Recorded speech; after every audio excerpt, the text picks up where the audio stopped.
Good morning. I have battery enough for this. So,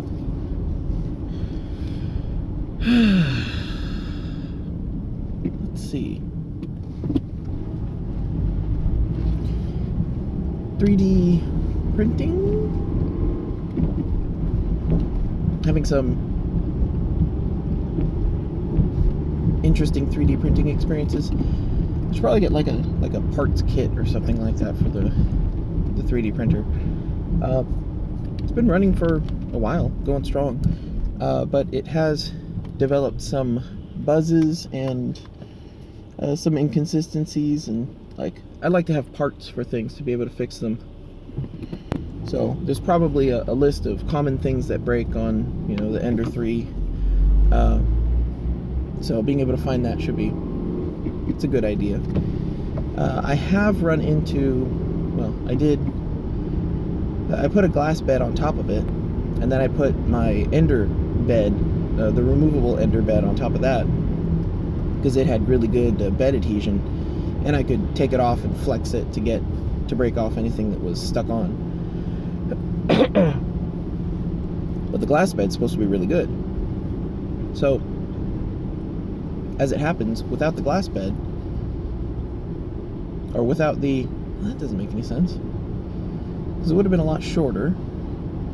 Yeah, maybe it's just that corner.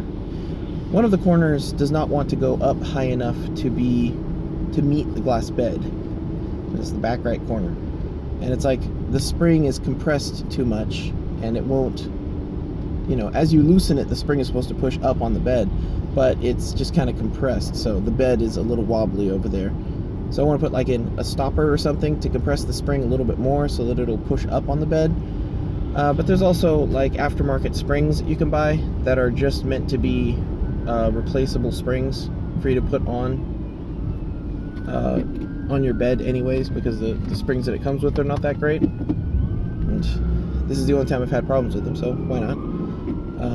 Pretty easy upgrade, but I haven't done hardly anything to it except for that glass bed. Yeah, but I can see some of those centrifugal fans or something getting worn out. Or they're not centrifugal fans. I've seen people replace the fans. The deal is, I've seen lots of people mod lots of things on lots of Ender 3s, and I have had to do none of those mods because I have run into none of those issues.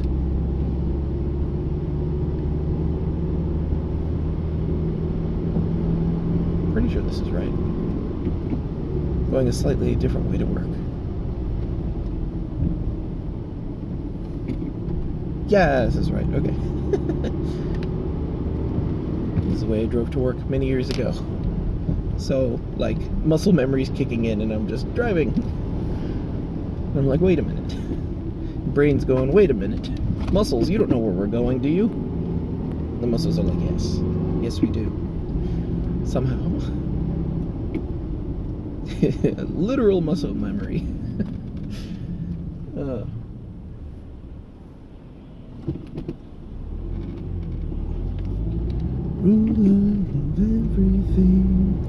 Yeah, so I took off I had the Ender flexible bed, developed a hole, I guess you would say, in it.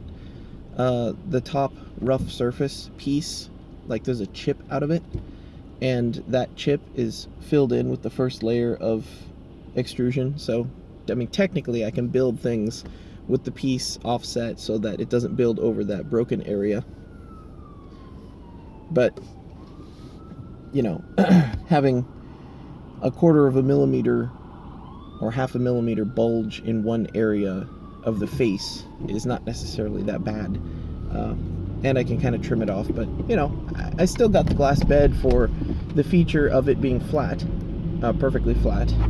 And as far as I can tell, it is. That back right corner is a little concerning, but whatever. But it also has a release kind of feature. When the bed cools down, the piece just pops off. It makes a little popping noise when it comes off. Which is kind of nice. I might just need to mess with the temperature a little bit. But I ran the first piece. I re-leveled the bed, and that's when I found out about that back right corner being a bit off. So I re-leveled the bed, and I did a wide flat build on just the glass bed, and had some issues with one corner, which is kind of expected. I only kind of eyeballed it, and I've been a friend of mine was talking about doing a very thick initial layer, thick like I think it's the same size as your nozzle diameter, or it's like half your nozzle diameter. But the point is to get like a solid elephant's foot of extrusion on that first layer, so that you get a very solid base from which to build off of. It's like it's like a poor man's raft, or an impatient man's raft. So it just kind of levels out everything that's on the bed and gets you solid adhesion, so that you can continue building from there. So I've been stepping up the first initial layer height a little bit, and the first one had some issues, but I think it was just because I only eyeballed it and was adjusting the bed height. So I just lifted the bed up just a couple.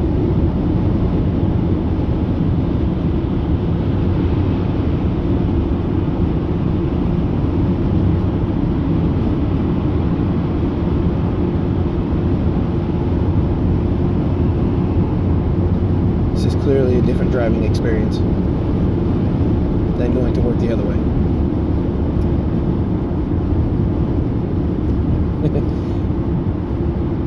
Lifted it up a couple eighth turns, or an eighth turn or two. A couple eighth turns is a quarter turn. I don't know if you know this. So in doing that, it seemed to recover gracefully.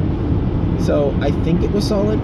So I caked off another print that was a bit smaller, and it was fine, but it had little bits of over extrusion in it, and I'm not sure why. And all the pieces just kind of flaked right off, which was fine, but that's just unexpected. And especially considering I haven't changed anything as far as the nozzle or the extrusion speed or anything like that.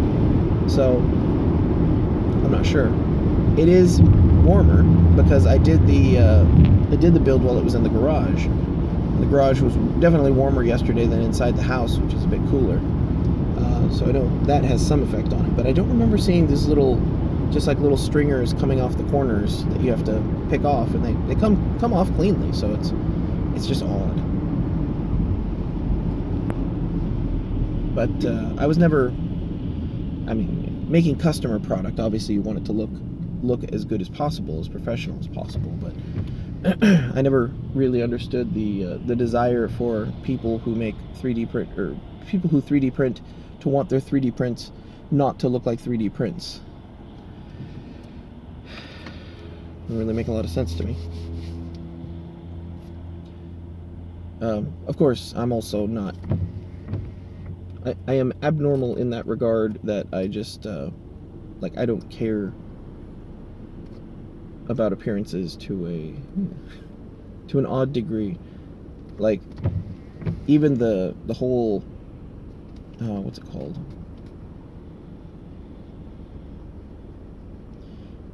Like the status symbols. Like, it's not that I don't like status symbols, it's like I'm anti-status symbol. I want something that is the opposite of a status symbol. And I don't know, it's like ostentatious, and I don't like it. And I don't want to be that so much that I go the other direction. So I was like, oh wow, look at my design. Come on.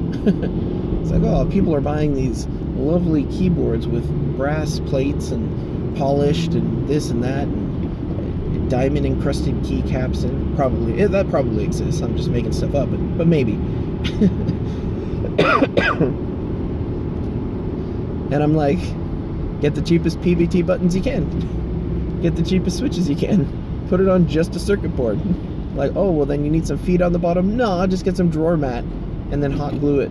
Like, ta-da! It is an aesthetic, and it's not a good one, technically. But it does say something, and it is a bit of a counterculture to the current crop of ridiculously overbuilt keyboards that are just exactly the same. They're all so boring. It's terrible. And especially for someone who has actual like RSI or wants to see, see some improvement in the industry instead of just like putting polish on something that is, kind of better. Henry Ford is quoted to have said, said to have said, some people say, Abraham Lincoln once said, "Don't trust every quote you read on the internet." It's a true story. Henry Ford is recorded to have said, he said, supposedly said, if I gave everyone what they wanted, I would make faster horses. Like, people want faster horses, but they don't know what they want until you show them what they want, and they say, "Wow, that is what I want." So it's an odd dynamic that you play. All right. Plus, I don't want to be like, I don't want to be rude and be like, "Oh, here's what you want. Let me show you why that's what you want." Plus, I'm anti-marketing, so like it's even harder. I can't be like, "Hey, this is new and different," but I'm not going to do any tricks to get you to buy it. Just gonna have to figure it out on your own. Also, it looks completely different from everything you're used to. It's a genius. That's me.